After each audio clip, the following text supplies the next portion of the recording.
Obviously, I thought I was pleased with our team. I thought we came out in the first 20 minutes, played really well. I thought we jumped on them pretty good. We still got to get to the point of when we're dominating a period of time like that, we got to finish some goals. That would have made life easier for us. And certainly we had some chances to ice the game, towards the end, and we didn't use those chances. But sometimes when you're in a little bit of a bad run, like we were through the first three games, and things aren't going your way, sometimes that first one that goes your way is a little bit of a squeaky bum one. And I've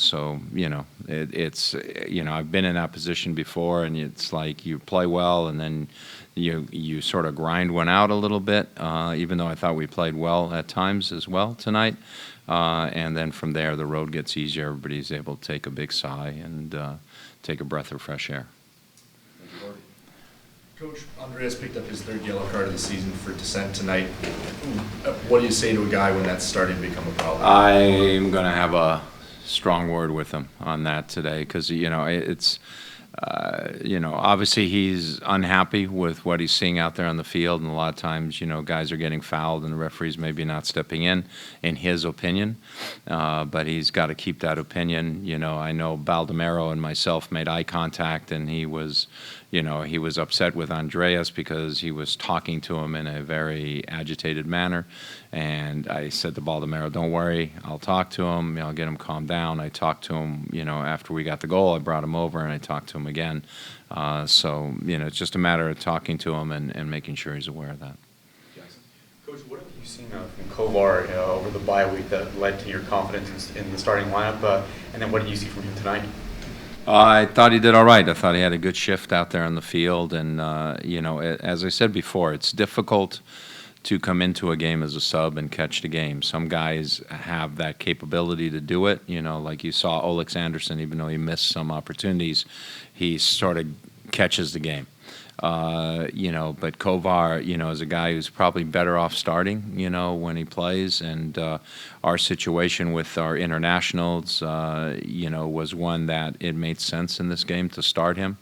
And we had confidence that he could go play, and he's played well, he's trained well. We've had a couple of conversations this week, and it's worked out.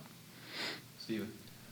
Beyond the changes to the lineup, it looked like the system was a little bit different than the last few weeks. Could you quantify any changes to the formation? Looked like maybe it was still basically the same. We just really switched Dempsey and Ivanchitz. Obviously, Ivanchitz plays it a little more two-way out there, and ended up. And we also wanted him tucking in the midfield a little bit more in this particular game because we wanted Roldan to shift over and deal a lot more with Piatti. And I thought Roldan and Alonso and Mears, they did a pretty good job over there. I didn't think Piatti really got any chances to run at our team, which was important. So part of it was our tactical shift for this game, and then Dempsey in the middle. We wanted to put him in a spot on the field. We think he's our most creative player, and give him a chance to get the ball, get touches, and create things for us. You guys have had some lapses late in halves to start the season here. Was it kind of an encouraging sign to see you guys not concede one at the end of the first half and then hold the lead there at the end?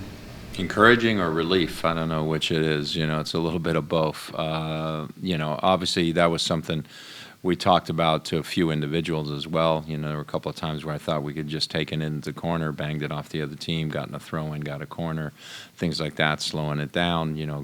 Guys got disappointed when they missed an opportunity on the counter, and as a result, they don't realize, hey, we got to get back first after that. So those are things that we'll talk about and work on. But it was good to see us, hold it together, not give up any real clean chances towards the end, and be able to manage a game through. As I said, being in the situation we're in, it's like you start to worry a little. You go, oh, geez, hopefully, and it's the same for the players. Now you get that confidence of, okay, we can get through this. We've done it before now.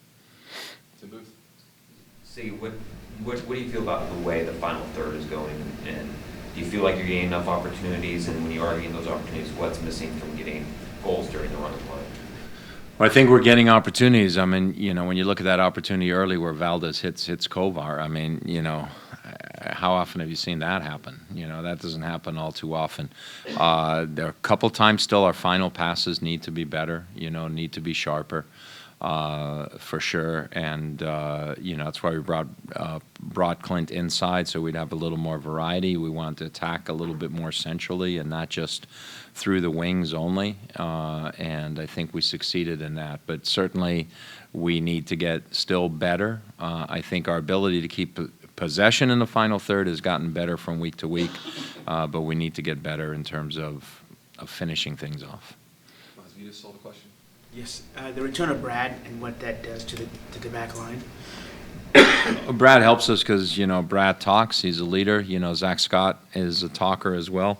And then he helps us that way. But Brad, excuse me, after having played so many years in midfield, he's just a guy who's very, very comfortable on the ball. And so as a result of that, that changes our passing a little bit and how we're able to play out of the back. Even though the first half, I think we had more joy on the left-hand side of the field than we did necessarily on the right, but that was in part, again, because of the way we wanted to play. Because they're a very left-handed team, so we wanted to make sure we played down our left and made them play more on their right. But Brad in the back, his passing is certainly something that gives us a different look back there. Spencer. Coach, what are your first impressions of Dylan Remick's first start in the season? Thought he was good. He was solid. I mean, he's trained well, and you try and tell players, you don't know when your opportunity is going to come along. Jovan Jones ended up getting back a day later than we expected. Missed a flight, had a bad travel itinerary, from TNT.